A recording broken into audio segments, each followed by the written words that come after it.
Donald ட்ரம்பும் நெட்டன்யாகுவும் பேசி இருக்காமல் Iran மீதான தாக்குதல்களை அவசரமாக ஆரம்பிக்க வேண்டும். பலத்தை பயன்படுத்தி பலஸ்தீனிய மக்களை வெளியேற்றுவதற்கு முயற்சி செய்தால் நாங்கள் அமெரிக்காவுக்கு எதிராகவும் இஸ்ரேலி ஆக்கிரமிப்புக்கு எதிராகவும் தாக்குதல்களை மேற்கொள்வோம். மேலும் டொனால்ட் ட்ரம்பினுடைய திட்டத்திற்கு ஆதரவளிக்கக்கூடிய அரபு நாடுகளுக்கு எதிராகவும் நாங்கள் தாக்குதல்களை மேற்கொள்வோம். லெபனானின் விமான நிலையத்தினை முற்றுகையிட்ட லெபனான் மக்கள். காசாவை மீள கட்டமைப்பதற்கு எகிப்து முன்வைத்திருக்கக்கூடிய திட்டம்.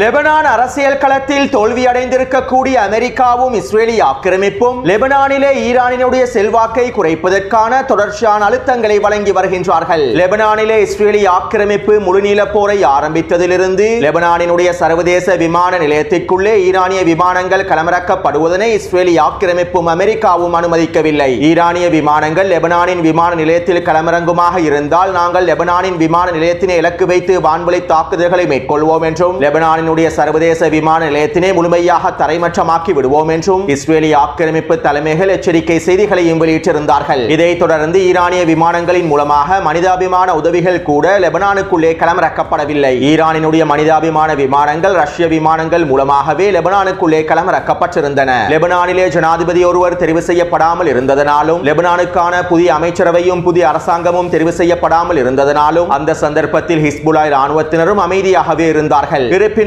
தற்போது லெபனானினுடைய அரசியல் களத்திலும் லெபனானினுடைய அரசாங்கத்திலும் அமைச்சரவையிலும் ஹிஸ்புல்லாவினுடைய பாராளுமன்ற உறுப்பினர்கள் முக்கியமான அமைச்சு பதவிகளை பெற்றுள்ளார்கள். அதிலும் குறிப்பாக லெபனானினுடைய நிதி அமைச்சானது ஹிஸ்புல்லா மற்றும் அமல் அமைப்பினுடைய பாராளுமன்ற உறுப்பினர்களுக்கு கீழேயே அமைந்துள்ளது. மேலும் லெபனானின் அரசியல் களத்திலே ஹிஸ்புல்லா இராணுவத்தினை தனிமைப்படுத்துவதற்கான அமெரிக்காவினுடைய இஸ்ரேலி ஆக்கிரமிப்புடைய எல்லா விதமான முயற்சிகளும் தோல்வியில் முடிவடைந்துள்ளன.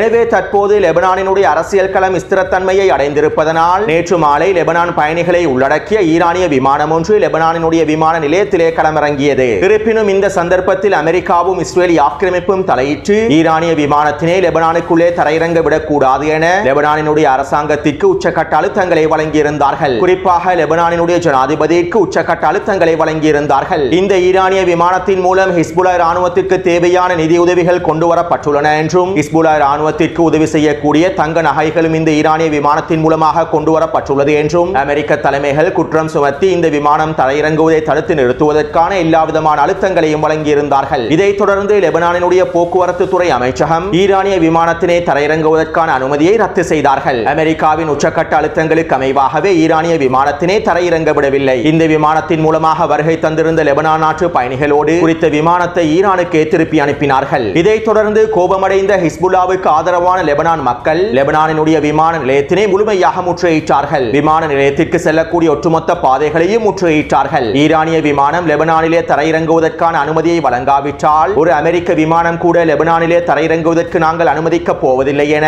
லெபனான் மக்கள் ஒட்டுமொத்த விமான நிலையத்தையும் முற்றுகையிட்டிருந்தார்கள். வீதிகளிலே டயர்களை எரித்து போராட்டங்களையும் மேற்கொண்டிருந்தார்கள். இவை தொடர்பான காணொலிகளை நான் டெலிகிராம் சேனலில் பதிவிட்டுள்ளேன். இதைத் தொடர்ந்து ஹிஸ்புல்லாவினுடைய பாராளுமன்ற உறுப்பினர்களும் எச்சரிக்கை செய்திகளை வெளியிட்டிருந்தார்கள். ஈரானிய விமானங்கள் லெபனானின் விமான நிலையத்திலே தரையிறக்கப்பட வேண்டும். லெபனானினுடைய இறையாண்மையில் அமெரிக்காவும் இஸ்ரேலி ஆக்கிரமிப்பும் தலையிடவே கூடாது. லெபனான் ஒன்றும் அமெரிக்காவினதும் இஸ்ரேலி ஆக்கிரமிப்பினதும் அடிமை நாடல்ல. அவர்கள் நினைத்தபடி செயற்படுவதற்கு நாங்கள் ஒன்றும் அவர்களுடைய அடிமைகள் அல்ல. லெபனானினுடைய ஜனாதிபதியும் லெபனானினுடைய அரசாங்கமும் இதிலே மிகவும் கூடிய கவனத்தை செலுத்த வேண்டும். இவர்களுடைய உத்தரவுகளுக்கு அடிபணிவதும் அழுத்தங்களுக்கு அடிபணிவதும் லெபனான் நாட்டினுடைய இறையாண்மையை முழுமையாக மீறக்கூடிய செயலாகும். ஈரானிய விமானங்கள் லெபனானுக்குள்ளே தரையிறங்கப்படாவிட்டால் நாங்கள் அடுத்த கட்ட நகர்வுகளையும் மேற்கொள்வோம் என ஹிஸ்புல்லாவுடைய பாராளுமன்ற உறுப்பினர்கள் எச்சரிக்கை செய்திகளையும் வெளியிட்டிருந்தார்கள். இதைத் தொடர்ந்து இந்த பிரச்சனையை முடிவுக்கு கொண்டு வருவதற்காக அடுத்த கட்ட வேலை திட்டங்களை ஆரம்பித்திருப்பதாகவும் ஈரானிய விமானங்களை அனுமதிப்பதற்கான வேலை திட்டங்களை ஆரம்பித்திருப்பதாகவும் லெபனானினுடைய ஜனாதிபதி தெரிவித்துள்ளார். நாளைய தினம் ஈரானில் இருக்கக்கூடிய லெபனான் நாட்டு மக்கள் பாதுகாப்பாக லெபனானுக்குள்ளே தரையிறங்கப்படுவார்கள் என லெபனானினுடைய அரசாங்கமும் தெரிவித்துள்ளது. இருப்பினும் லெபனானுக்குள்ளே ஈரானிய விமானங்களை களமிறக்குவதற்கான தடையை பிறப்பிப்பதற்கு அமெரிக்கா உச்சக்கட்ட அழுத்தங்களையும் வழங்கி வருகின்றது. அடுத்து லெபனானிய மக்கள் விமான நிலையத்தினை முற்றுகையிட்டு போராட்டங்களை மேற்கொள்ளும் சந்தர்ப்பத்தில் இஸ்ரேலி ஆக்கிரமிப்பு ராணுவம் லெபனான் சிரியா எல்லை பிரதேசங்களை இலக்கு வைத்தும் தெற்கு லெபனான் பிரதேசங்களை இலக்கு வைத்தும் லிச்சானி நதியை அருகாமையில் இருக்கக்கூடிய பகுதிகளை இலக்கு வைத்தும் 5க்கும் அதிகமான வான்வழி தாக்குதல்களை மேற்கொண்டிருந்தது. லெபனான் அரசுக்கு அழுத்தத்தினை வழங்கும் முகமாகவே இந்த உச்ச வான்வழி தாக்குதல்களை இஸ்ரேலிய ஆக்கிரமிப்பு ராணுவம் மேற்கொண்டிருந்தது. அது மட்டுமல்லாமல் வருகின்ற 18ஆம் தேதிக்கு முன்பு தெற்கு லெபனான் பிரதேசத்தில் இருக்கக்கூடிய 5 புள்ளிகளில் இருந்து எங்களுடைய ராணுவம் வெளியேறப் போவதில்லை என இஸ்ரேலிய ஆக்கிரமிப்பு தலைமைகள் அறிவித்துள்ளார்கள். தெற்கு லெபனானின் முக்கியமான 5 புள்ளிகளில் எங்களுடைய ராணுவத்தினை முழுமையாக நிலைநிறுத்தி வைப்பதற்கான அனுமதியினை டொனால்ட் ட்ரம்பினுடைய நிர்வாகம் எங்களுக்கு வழங்கி இருப்பதாகவும் இஸ்ரேலிய ஆக்கிரமிப்பின் வெளியுறவுத்துறை அமைச்சகம் தெரிவித்துள்ளது. மேலும் நாங்கள் கால வரையறையின்றி தெற்கு லெபனான் எல்லை பிரதேசத்திலே நிலைத்திருப்போம் என்றும் இஸ்ரேலிய ஆக்கிரமிப்பு ராணுவ தலைமைகள் இஸ்ரேலிய ஆக்கிரமிப்பு ஊடகங்களிடம் தெரிவித்துள்ளார்கள். இதைத் தொடர்ந்து லெபனானினுடைய பாராளுமன்ற சபாநாயகர் இவ்வாறு தெரிவித்துள்ளார். வருகின்ற 18ஆம் தேதிக்கு முன்பு இஸ்ரேலிய ஆக்கிரமிப்பு ராணுவம் தெற்கு லெபனான் எல்லை பிரதேசங்களில் இருந்து வெளியேறிவிடும் என்றும் முக்கியமான 5 புள்ளிகளில் மாத்திரமே இஸ்ரேலிய ஆக்கிரமிப்பு ராணுவம் நிலைத்திருக்கும் என்றும் அமெரிக்க அதிகாரிகள் என்னிடம் கூறியிருந்தார்கள். ஆனால் நான் இந்த திட்டத்திற்கு முழுமையான மறுப்பை தெரிவித்து விட்டேன். லெபனானிலே 5 கிராமங்களில் மாத்திரமல்லாமல் ஒரு சிறு நிலத்துண்டில் கூட இஸ்ரேலிய ஆக்கிரமிப்பு நிலைத்திருக்க கூடாது என நான் அவர்களுக்கு தெளிவாக கூறிவிட்டேன். இஸ்ரேலிய ஆக்கிரமிப்பு ராணுவம் தெற்கு லெபனானின் 5 புள்ளிகளில் நிலைத்திருப்பது எங்களுடைய இறையாண்மையை முழுமையாக மீறக்கூடிய செயலாகும். மேலும் இது சட்டவிரோத ஆக்கிரமிப்பு செயலாகும். லெபனானினுடைய லிச்சானி நதிக்கு தெற்கு பிரதேசத்தில் என்ன வேலை திட்டங்களை மேற்கொள்ள வேண்டுமோ அந்த வேலை திட்டங்கள் அனைத்தையும் லெபனானினுடைய அரசை ராணுவம் திறம்பட மேற்கொண்டு வருகின்றது. எனவே இஸ்ரேலிய ஆக்கிரமிப்பு ராணுவம் தெற்கு லெபனான் எல்லை கிராமங்களில் நிலைத்திருந்தால் என்ன நடக்கும் என்பதனை நேரமே சொல்லும். நாங்கள் எல்லாவற்றிற்கும் தயாராகவே இருக்கின்றோம். லெபனானினுடைய எதிர்ப்பும் எல்லாவற்றிற்கும் தயாராகவே இருக்கின்றது என லெபனானினுடைய பாராளுமன்ற சபாநாயகர் தெரிவித்துள்ளார். எனவே இஸ்ரேலிய ஆக்கிரமிப்பு ராணுவம் தெற்கு லெபனான் எல்லை கிராமங்களில் இருந்து முழுமையாக வெளியேறாவிட்டால் லெபனானினுடைய எதிர்ப்பானது இஸ்ரேலிய ஆக்கிரமிப்புக்கு எதிரான தாக்குதல்களை ஆரம்பிக்கும் என்று எதிர்பார்க்கப்படுகின்றது.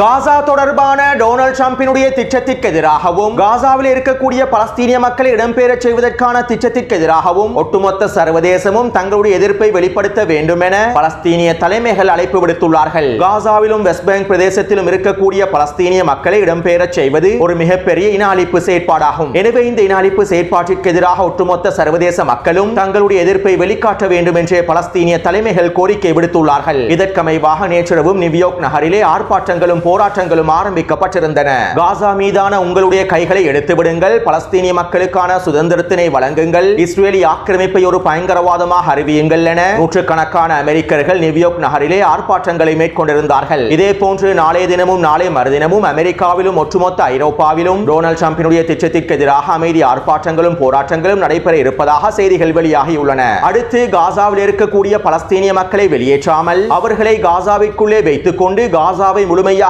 மீள கட்டமைப்பதற்கான திட்டம் ஒன்றினை எகிப்திய தலைமைகள் வெளியிட்டுள்ளார்கள். காசாவை மீள கட்டமைப்பதற்காக பலஸ்தீனிய தலைமைகளும் சிறந்த திட்டங்களை முன்வைத்துள்ளார்கள். மேலும் இந்த திட்டத்தினை ஆதரிக்கும் முகமாகத்தான் தற்போது எகிப்திய தரப்பினரும் காசாவை மீள கட்டமைப்பதற்கான புதிய திட்டத்தை முன்வைத்திருப்பதாக தெரிவிக்கப்படுகின்றது. பலஸ்தீனிய தலைமைகளுடன் மேற்கொண்டிருக்கக்கூடிய கலந்துரையாடல்களுக்கு பின்பே எகிப்திய தரப்பினர் காசா தொடர்பான இந்த திட்டத்தினை முன்வைத்திருப்பதாகவும் செய்திகள் வெளியாகியுள்ளன.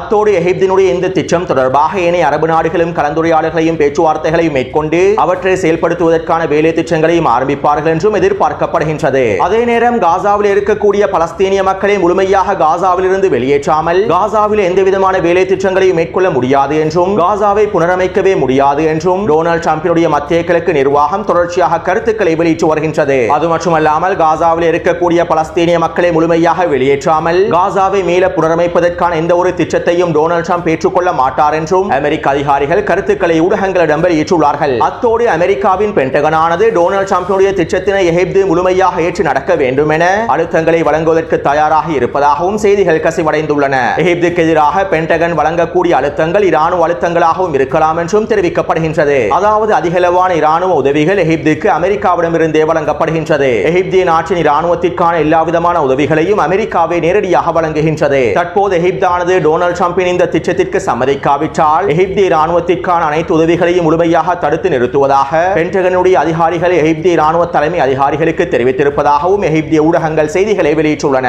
இன்னும் ஒரு விதத்தில் குறிப்பிடுவதாக இருந்தால் டொனால்ட் ட்ரம்பின் இந்த திட்டத்திற்கு எகிப்திய தலைவர் சம்மதிக்காவிட்டால் இராணுவ அழுத்தத்தினை பயன்படுத்தி இராணுவ புரட்சிகளை பயன்படுத்தி எகிப்திய ஜனாதிபதியின் ஆட்சியை கவிழ்ப்பதற்கான வேலை திட்டங்களையும் அமெரிக்கா மேற்கொண்டுவிடும். அமெரிக்காவினுடைய முழுமையான உதவியை பயன்படுத்தி இராணுவ புரட்சியின் மூலமாகவே எகிப்தினுடைய அதிபர் சிசி அவர்கள் எகிப்தினுடைய ஜனாதிபதியாக பதவியேற்றார். தற்போது இவர் அமெரிக்காவுக்கு எதிராக திரும்பினால் டொனால்ட் ட்ரம்பினுடைய திட்டத்தை திட்டத்திற்கான ஆதரவை வழங்காவிட்டால் அதே இராணுவ புரட்சியை பயன்படுத்தி எகிப்திய ஜனாதிபதி சிசியினுடைய ஆட்சியை கவிழ்ப்பதற்கான வேலை திட்டங்களையும் அமெரிக்கா இலகுவாக மேற்கொண்டுவிடும். எகிப்திய இராணுவ தலைமை அதிகாரிகளுக்கு நேரடியான உதவிகளை அமெரிக்கா தொடர்ச்சியாக வழங்குவதனால் எகிப்திய ஜனாதிபதியின் வார்த்தையை விட அமெரிக்காவுடைய வார்த்தைக்கே எகிப்திய இராணுவ தலைமை அதிகாரிகள் கட்டுப்படுவார்கள். எனவே இதனை சாதகமாக பயன்படுத்தி அமெரிக்காவானது இராணுவ புரட்சியின் மூலமாக இன்னும் ஒரு புதிய இராணுவ தலைமை அதிகாரியை எகிப்தினுடைய ஜனாதிபதியாகவும் தெரிவு செய்து விடலாம். அதே நேரம் எகிப்தினுடைய ஜனாதிபதியை முழுமையாக நம்பவும் முடியாது. தன்னுடைய ஆட்சியினை பாதுகாத்துக் கொள்வதற்காக ஒருவேளை டொனால்ட் ட்ரம்பிடம் சரணடைந்தும் விடலாம். எனவே நாங்கள் எகிப்தினுடைய நிலைப்பாட்டில் முழுமையான நம்பிக்கையை வைக்க முடியாது. அடுத்து யெமனினுடைய தலைவர் அமெரிக்காவுக்கு எதிராகவும் டொனால்ட் ட்ரம்புக்கு எதிராகவும் மத்திய கிழக்கு அரபு நாடுகளுக்கு எதிராகவும் எச்சரிக்கைகளை விடுத்துள்ளார். ஜியோனிச திட்டத்தின் முதன்மையான குறிக்கோளானது பலஸ்தீனிய மண்ணிலிருந்து பலஸ்தீனியர்களை முழுமையாக வெளியேற்றிவிட்டு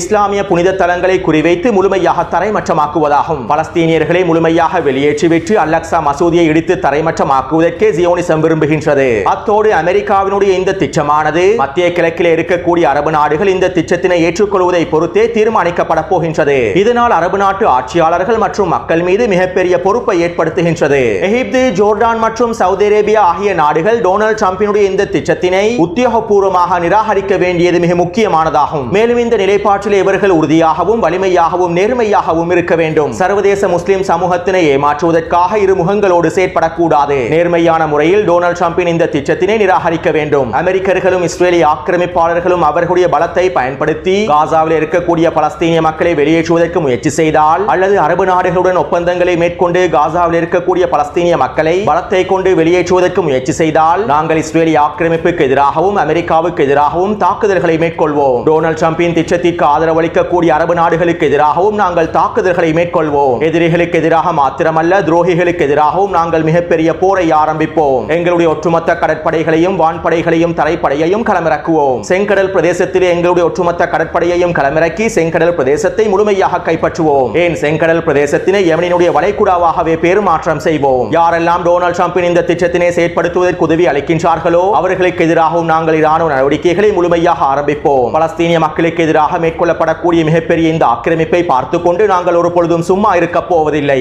அமெரிக்காவும் இஸ்ரேலிய ஆக்கிரமிப்பும் இந்த திட்டத்தின் மூலமாக பிராந்தியத்திலே மிகப்பெரிய போரையே ஆரம்பிக்க போகின்றார்கள். மேலும் இந்த போருக்கு நாங்கள் முழுமையாக தயாராகவே இருக்கின்றோம். பலஸ்தீனிய மக்களே, நீங்கள் உறுதியாக இருங்கள். பலஸ்தீனிய சகோதரர்களே, நீங்கள் உறுதியாக இருங்கள். நீங்கள் ஒரு பொழுதும் தனியாக இல்லை. உங்களுக்காக நாங்கள் இருக்கின்றோம். இறைவன் உங்களுக்காக இருக்கின்றான். ஒட்டுமொத்த பலஸ்தீனிய நிலங்களும் முழுமையாக மீட்டெடுக்கப்படும் வரை நாங்கள் உங்களோடு தான் இருப்போம் என யெமனினுடைய தலைவர் தெரிவித்துள்ளார்.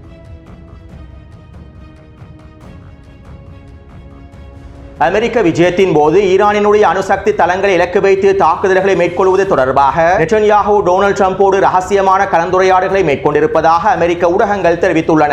ஈரானினுடைய சக்தி வாய்ந்த சுரங்கப்பாதைகளை சிதைப்பதற்கான வெடிகுண்டுகளை அமெரிக்கா இஸ்ரேலுக்கு வழங்கியுள்ளது. ஈரானிய மலைகளுக்குள்ளே இருக்கக்கூடிய மிகப்பெரிய சுரங்கப்பாதைகளை சிதைப்பதற்கான வெடிகுண்டுகளையும் அமெரிக்கா இஸ்ரேலுக்கு வழங்கியுள்ளது. ஈரானின் அணுசக்தி தளங்களையும் மையவிலக்கு பிரதேசங்களையும் முழுமையாக தரைமட்டமாக்குவதற்கான எல்லாவிதமான ஆயுதங்களையும் வெடிகுண்டுகளையும் அமெரிக்கா இஸ்ரேலுக்கு வழங்கியுள்ளது. கடந்த வாரம் மேற்கொள்ளப்பட்ட 8 பில்லியன் அமெரிக்க டாலர்கள் பெறுமதி அளவிலான ஒப்பந்தத்தில் அமெரிக்கா ஈரானை தரைமட்டமாக்குவதற்கான எல்லாவிதமான குண்டுகளையும் இஸ்ரேலுக்கு வழங்கிவிட்டது. இன்னும் ஒரு 2 வாரங்களுக்குள் ஈரானை தரைமட்டமாக்குவதற்கான அனைத்து விதமான ஆயுதங்களும் இஸ்ரேலிய துறைமுகங்களில் களமிறக்கப்படும். மேலும் இந்த வருடத்தினுடைய நடுப்பகுதியில் தான் ஈரான் மீது தாக்குதல்களை மேற்கொள்வதற்கு நெட்டன்யாஹூ திட்டமிட்டுள்ளார் என வாஷிங்டன் போஸ்ட் ஊடகமானது செய்திகளை வெளியிட்டுள்ளது. ஈரானுக்கு 2 வாய்ப்புகள் தான் இருக்கின்றன. ஒன்று, ஈரான் காகிதத்திலே கையொப்பமிட வேண்டும். இல்லாவிட்டால் இஸ்ரேலினுடைய குண்டை வாங்கிக் கொள்ள வேண்டும் என டொனால்ட் ட்ரம்ப் எச்சரிக்கையான மிரட்டல்களை வெளியிட்டிருந்தார். மேலும் இதற்கான பதிலடிகளை ஈரானிய தரப்பினரும் வழங்கியிருந்தார்கள். இவை தொடர்பாக நேற்றைய காணொளியில் நான் தெளிவாக குறிப்பிட்டிருந்தேன். எனவே டொனால்ட் ட்ரம்பும் நெட்டன்யாஹூவும் பேசி இருக்காமல் ஈரான் மீதான தாக்குதல்களை ஆரம்பிக்க வேண்டும். டொனால்ட் ட்ரம்பும் நெட்டன்யாஹூவும் இந்த முட்டாள்தனமான முடிவை எடுத்து ஈரான் மீதான தாக்குதல்களை ஆரம்பிக்க வேண்டும். ஈரானினுடைய அணுசக்தி தளங்களை இலக்கு வைத்து தாக்குதல்களை மேற்கொள்ளக்கூடிய முட்டாள்தனமான முடிவை அமெரிக்காவும் இஸ்ரேலிய ஆக்கிரமிப்பும் எடுக்கும் என்பது ஈரானிய தலைமைகளுக்கு நன்றாகவே தெரியும். இதற்காகத்தான் ஈரான் இவ்வளவு நாளாக முழுமையாக தயாராகிக் கொண்டிருக்கின்றது. எல்லா விதமான போர் பயிற்சிகளையும் வெற்றிகரமாக மேற்கொண்டு வருகின்றது. டொனால்ட் ட்ரம்பினதும் நெட்டன்யாஹூவினதும் முட்டாள்தனமான முடிவை எதிர்பார்த்தே ஈரானிய தலைமைகள் காத்துக் கொண்டிருக்கின்றார்கள். அமெரிக்காவினதும் இஸ்ரேலிய ஆக்கிரமிப்பினதும் தாக்குதல்களை முறியடித்து அவர்களுக்கு எதிரான பதிலடி தாக்குதல்களை மேற்கொள்வதற்கு ஈரானிய தரப்பினர் காத்துக் கொண்டிருக்கின்றார்கள். எனவே டொனால்ட் ட்ரம்பும் நெட்டன்யாஹூவும் எவ்வளவு அவசரமாக முடிவுகளை எடுக்கின்றார்களோ அவ்வளவு அவசரமாக அவர்கள் விளைவுகளை சந்திப்பார்கள். டொனால்ட் ட்ரம்பினதும் நெட்டன்யாஹூவினதும் தலைமைக்கு கீழால் தான் ஒட்டுமொத்த ஆக்கிரமிப்பு முடிவுக்கு கொண்டு வரப்படும் என எழுதியிருந்தால் அதனை யாராலும் தடுத்து நிறுத்த முடியாது. எனவே நாங்கள் பொறுத்திருந்து பார்ப்போம். தொடர்ந்து என்னுடன் இணைந்திருங்கள். நன்றி, வணக்கம்.